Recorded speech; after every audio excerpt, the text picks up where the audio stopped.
It's the Final Word Daily, coming to you live from the capital residency, Ranchi. Some technical difficulties have meant that it's me and Vish this evening, rather than me and Adam. I'm quite relieved about it, to be honest. I'm feeling bereft. I'm feeling confused.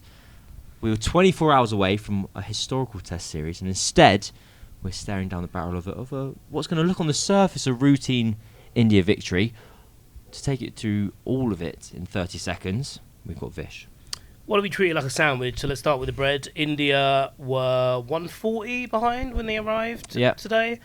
And they left day 3 152 away from victory. Dhruv Jurel batted like a dream for 90 to get them to within 40 of England's first innings, 46 I think.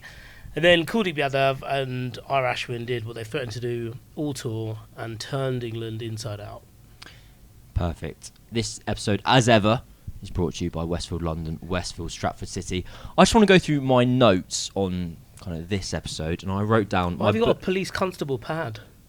I'm a journalist. This is what happens. No, you've watched journalism on TV. Look, you bought that notepad. Okay, I really hope that my auntie from Scotland doesn't listen to this because she bought this for me. I hope she is, auntie. Watch some other TV, yeah? My 5 bullet points for today were disappointed, delusional, lost with ball, not with bat, Ollie, terrible day if you're an Ollie Robinson or Pope, and Johnny, what are you doing? Oh my God, Johnny, what's just happened, basically. Where do you want to start? I think I want to start with, I think the top line says that England lost with the bat. It was a collapse of 7 for 35, but I'm not convinced that's the case. My personal opinion is that this test match for England was lost with the ball, and I feel like I'm already brushing over the fact that India were amazing today. They played the perfect day, and I want to get that on record before moving on to the fact that... What have England done wrong? England have had a very bad day, but what have they done wrong? So it was interesting because there was a moment in the press box where I was sat next to Stefan Schemmel of the BBC, and you were sat down next to me eating fish fingers at 10 a.m. in the morning. And yeah, something about it didn't seem right. And I think I asked, like, what is it England should be doing now that they're not? Because it doesn't feel right, and I couldn't quite put my finger on it.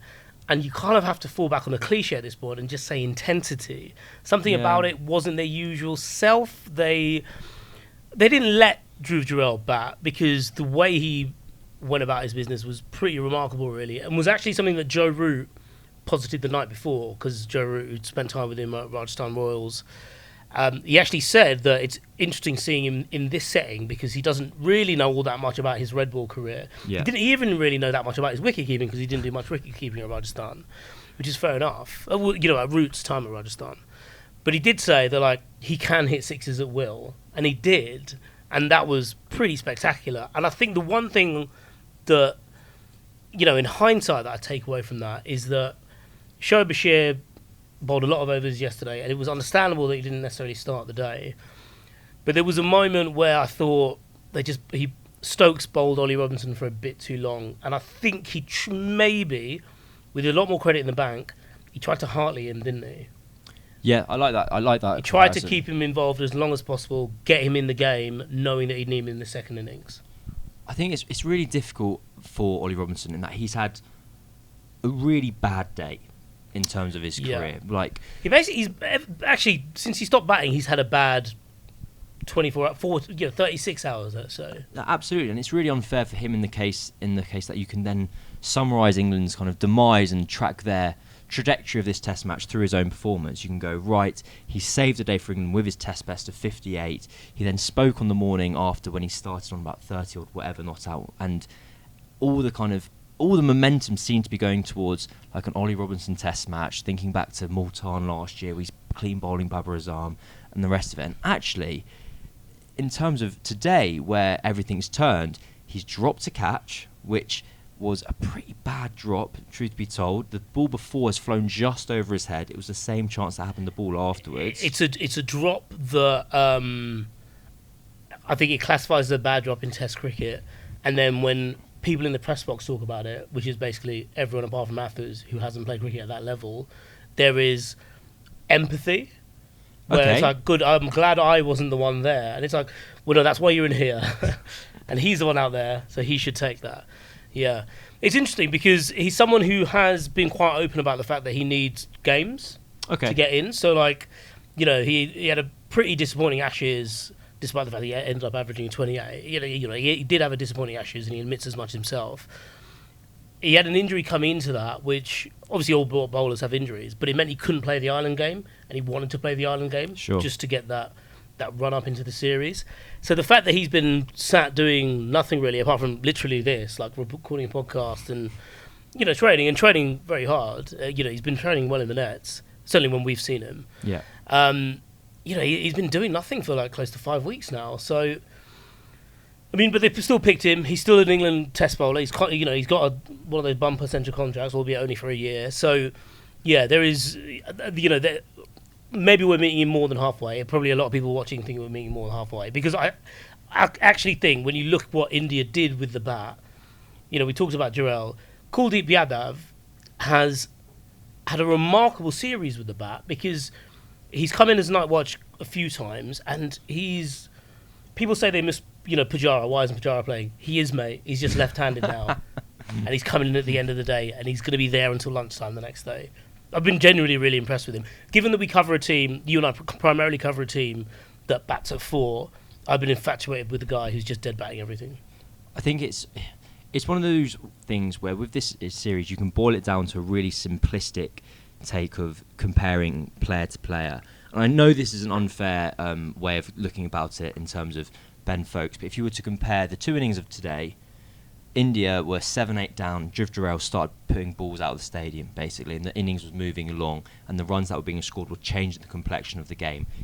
The only blueprint that existed for an Indian victory this time yesterday was Kuldeep dead bats it, Jarrell gets some runs, Jadeja and Ashwin and Kuldeep then run through England, and Rohit and Jaiswal get the jump on them before for a difficult chase. Every single thing of that happened.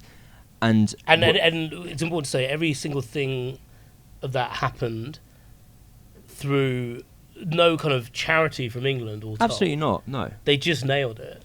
They absolutely nailed obviously it. There were a few full tosses at the end there from Hartley, which allowed Rohit to kind of skip down and get through the leg side. But actually, India had these things that they needed, and they took them. They weren't given them. And I think that's really important to focus on, because look, one of our colleagues used the line, which is very selfish, but I feel it as well, in that this Test series was one day away from like being a historic one, where we would have been lucky enough to be on the ground for a sporting event that you'd look back on in 30, 40 years and go, regardless of whether India or England won, it would have been 3-2 in a 5-test series, and it would have been amazing. In the foothills of the Himalayas. Exactly, picturesque. It's romantic and literal and everything. It's literally the reason I bought this.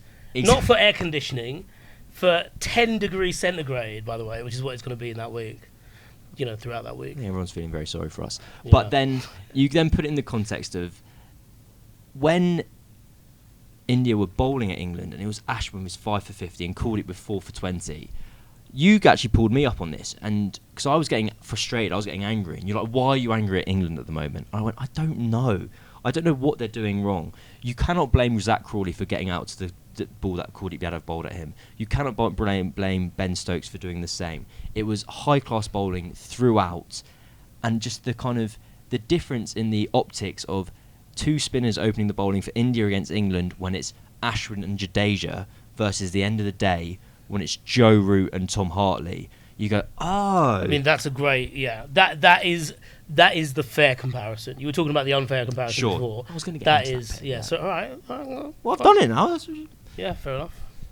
But yeah, to go back to the Ashwin's starting the spell, the moment where the match kind of changed the feel, where it stopped being a case of, if this match runs on autopilot, then England win, to Ashwin, ball in hand, gets a Ben Duckett, bat pad, and then first ball, slams Ollie Pope on the pads. And the Karen ball as well. It was remarkable. It was one of my favourite thing was, it was umpire's call, and we'll get to fucking umpire's call, don't get me wrong. We're going to have to do it, I'm really sorry, mate. Right, go on.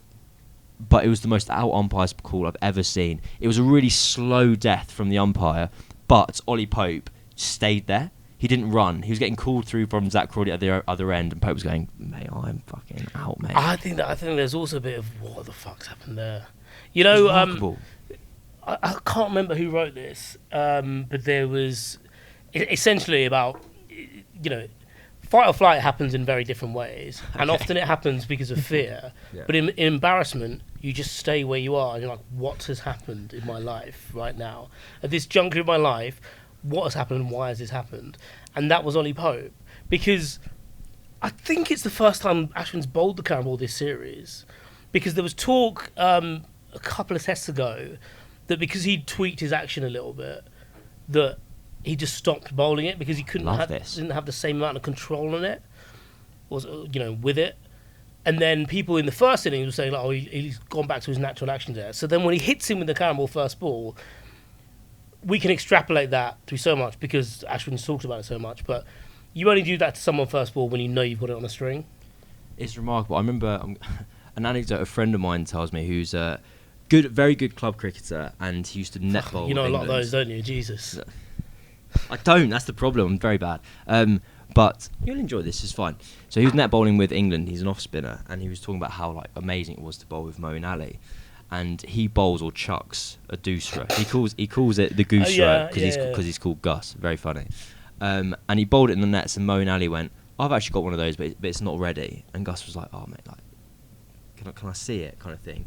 Moeen ran up, bowled it, pitched middle of the leg, hit the top of off. And Gus was like, I think it's ready. I think it's a really good delivery. So did he say it's not ready because it required a kink in his arm? I think he was saying it wasn't ready because to the standards that these guys hold them to, which is what I was thinking when you said Ashwin was like, I'm going to bring it out now. I think it was always ready by the context of the world, but just in the kind of elite level. And then actually England kind of got back and ahead of the game. Joe Root and Zach Crawley batted very well, Crawley in particular. But Crawley throughout this series, at various points throughout the series, has looked like KP. I'm going to say it. Oh, I like it. Yeah. Think of a private school educated KP. But I mean that KP was privately educated over in the UK in a proper country. I don't mean that. You've got to be aware of the international audience. That was a joke. A social clip later. But but I mean that in terms of when KP would dance down and hit over cover. Yeah.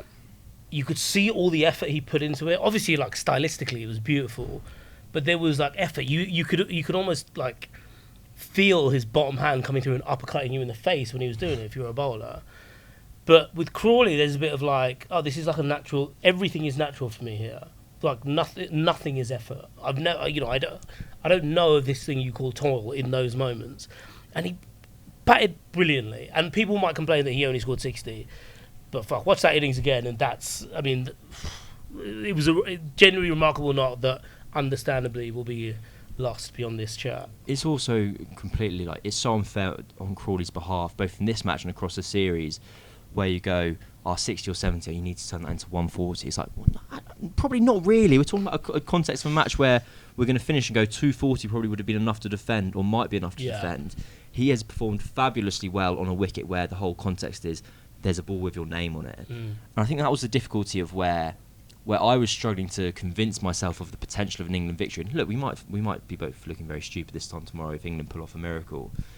But where I was finding it difficult was from 110 for 3, England lose 7 for 35. They're all out for 145. And then 10 minutes later, they're going, 190 is probably going to be enough to defend. You're like, you guys were 110 for 3 45 minutes ago. But so what we've seen from the game so far is that when the ball gets softer, the spinners are better. Yeah, that's what people. Certainly when England were batting against the best spinners in the world, that's how it played out. Because variable balance becomes that little bit more unpredictable. Because you're relying on the ball landing on the seam than you are just landing a hard ball landing on its side, for example. And so you're in a situation when that collapse happens where it's the ball is a bit older, and you're all new batters, and you go further down the order, you're going to get some rubbish ones in there as well, aren't you? So there was an inevitability to it. There's a reason it's a pattern that often happens in this part of the world, and there's also a reason why these guys are some of the best in the world, because there wasn't a full toss. There wasn't anything to latch onto. Everything was just metronomic. I thought Ravi Jadeja bowled well. He took 1 wicket. Clown. Idiot. Yeah. Moron. Akashdeep playing a very vital role. Oh my God! Yeah. He literally looked like the best bowler in the world. I know, 3 days ago. And they were like, we don't need you, mate. Very quickly, just a note on Johnny Bairstow. Obviously, his 99th Test match. He was looking good He was looking like he was kind of potentially going to play the innings he was going to play the innings of this innings that Joe Root played a day and a half ago. Yeah. Where it kind of silences any doubters. But as it's happened, the nature of his dismissal, caught at that short point where someone's wearing a helmet, I swear to God, I've never seen that position work in my life. I've always been like... It was further than that, though, wasn't it? I thought it was more regulation backward point. It was but the bloke was wearing a helmet. Yeah. So it was so confused. You're like, where's the ball gone? You see him pop up with a lad with a helmet. You're like, where's he hit it? And he just nailed it to point. You know when Sarfaraz took that catch of Tom Hartley, and like he was like 3/4 long on. Yeah. I was upset that he wasn't wearing the helmet then. He wears a helmet everywhere. He probably wears it to sleep. He's probably wearing it to sleep right now. So with the dismissal, I mean this genuinely Bairstow, with the Bairstow dismissal, it means genuinely the greatest respect. I know that this is a dressing room where if you get a reverse sweeping or scooping or whatever, or trying to go hit the ball for 6, there's no judgment there. There are dismissals that exist in cricket where you kind of look at your teammate and you go like, what has happened there? Like, you were in, we was like relying on you, and it felt like one of those dismissals where a player with so much credit in the bank, where already there's kind of going to be the debate of Harry Brooks coming back, Dan Lawrence is waiting in the wings. It felt for me like it was a moment where Bairstow fell below the kind of 30 rule, which is if you maintain a kind of mediocre level, you keep your space in the team, and that's good enough to... I've wondered whether now Bairstow's in a position where he has to kind of come back, whether there's a chance that in going into the summer, Bairstow's now having to prove something again, where previously, as of 2 test matches ago, that wouldn't have even been the case because he's Johnny Bairstow. Yeah, I don't really know where I fall with that, to be honest, because as you said, he batted well. He drove Ashwin down the ground, maybe Kuldeep actually. Yeah. And in the first innings, he put 2 drives together. There was one drive together which was like a no foot movement, kind of proper like hammer blow through the covers, and it focused on his face afterwards. And I was like, we're in here. We're about to see something amazing. And it felt like we were on the cusp of seeing like a Johnny Bairstow special, kind of throughout this Test match, and it just hasn't quite happened. And the nature of the beast has been that his dismissal then has attracted attention like this, basically. Yeah, so I think with that particular dismissal, the ball after tea as well, which made it all the more worse, because you had 15 minutes of, how long was it? 20 minutes of thinking, well, you never know. No, you know now. Yeah. It was like he was playing, he got caught in 2 shots, didn't he? To like hit it through the covers or just defend it, and he ended up working the wrong way around. You know, you can switch from one to the other. You can't switch from the other way. Yeah, and it was grim. And unfortunately, regardless of what people have said and written about Joe Root's ramp shot, given this situation, that's one of the worst shots I've seen. That's comfortably the worst shot of the tour. Oh God, I know, and it's sad. And what I will say is, we haven't even spoken about the Ben Foakes-Bashir partnership, which was fascinating, by the way. But might also be something that helps Johnny Bairstow going forward. Genuinely, you are correct in that. I wonder whether Ben Foakes' future, and we're going to dive into another 10 minutes here, which we'll have to move on quickly, but I wonder if Ben Stokes' future in the England Test team, at home at least, actually exists batting higher. And that's why I was wondering whether, in the case of that innings, where he's not actually helped himself in terms of what's happened there, is the reason why, going back to England, they'll go, right, Brook 5, Bairstow 7, we don't need someone who's as good a keeper, we want the best batters possible. And Ben Foakes, bear in mind, this is the same player who 2 days ago we were like, what a wonderful partnership with Joe Root, has saved England the game. But anyway, conversation for the weekly show. We're going to move on to the Final Word Hall of Fame. I've got more ad copy for you, for us, for me, and for the viewers. As ever, this is brought to you... You're so lucky, viewers. I know, it's amazing. As ever, it's brought to you by Westfield London, Westfield Stratford City. Day 3. Since October 1582, we've been gifted an extra day every 4 years, excepting centenary years, unless that year is also divisible by 400. I reckon they're talking about leap years. I'm going to think about it. And we can thank Pope Gregory XIII for it. I'd say it's incumbent on us all to make the most of our bonus day and to try something new, something different, or something that scares us. Cricket. So there's a joke about like the Indian playing in India there, but it's fine. In these conditions. Yeah. And while you're free to repurpose the words of this ad, if you're trying to pull in a bar on February the 29th, absolutely not. Is that a thing? Famously, obviously, the point is to suggest that you take some time on Thursday to donate blood. Wasn't expecting wasn't expecting that tangent. Shane, well done. Goodness me, fuck, I've got to be sensible, man. Sorry. We're talking about an important issue. You can donate blood at Westfield London and Westfield Stratford City, but book yourself in to your local donor. We were literally just talking about sex about fucking 30 seconds up earlier on the read. Anyway, it's fine. To your local donation centre, wherever you are in the world, get hooked up and help up to 3 people's lives with your donation. You never know when you might need donated blood, but more importantly, you never know when someone might need your blood. NHS blood banks are especially keen for people with black, Asian and minority ethnic backgrounds to book in as soon as possible. That is available at Westfield London, Westfield Stratford City. Wasn't expecting that, Vish. No, but it is quite important. And there's someone who is actually never given blood. That is, have you not? No, that is quite important to hear. So. I've got 5. I've got like the bronze card in my wallet.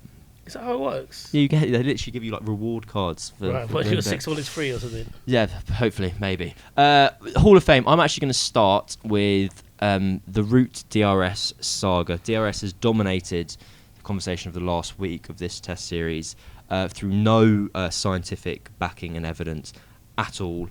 Today, Joe Root was given out LBW, and because people thought... I appreciate some things have nuance. In my mind, and I'm happy for you to correct me, this did not.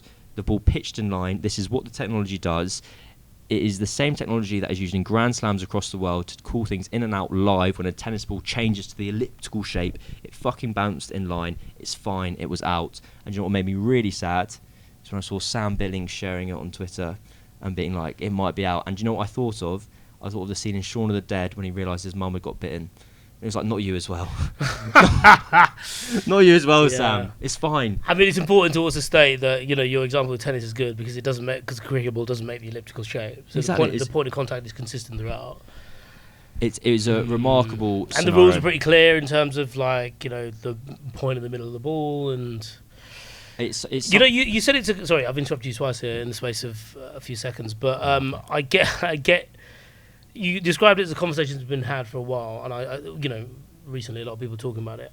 But the way I see it really is, it's getting on a bus and someone's playing music off their phone out loud at the back of the bus, and you just move a couple of seats forward, so you hear a bit less of it. So that's basically how I've been positioning myself. Just handing it off to someone else. Not even handing it off to someone else. I just think it comes from, like, actually quite an honest place in terms of players being annoyed at things that they see and things they perceive in a situation where we ask them about it after it's had an effect on a thing that they've bust their gut for. I totally understand the emotion behind it, but I have less truck with the conversation being had by people who have the benefit of time and distance from it. But the Root thing was interesting because live I wasn't sure, the umpire wasn't sure, and then technology came in and showed that it was out. Which is literally the point of why it's existing. And there's two things here. There's one thing to doubt the predictive elements of the technology where it's hit someone's pad and it's like, where might the ball have gone? Yeah.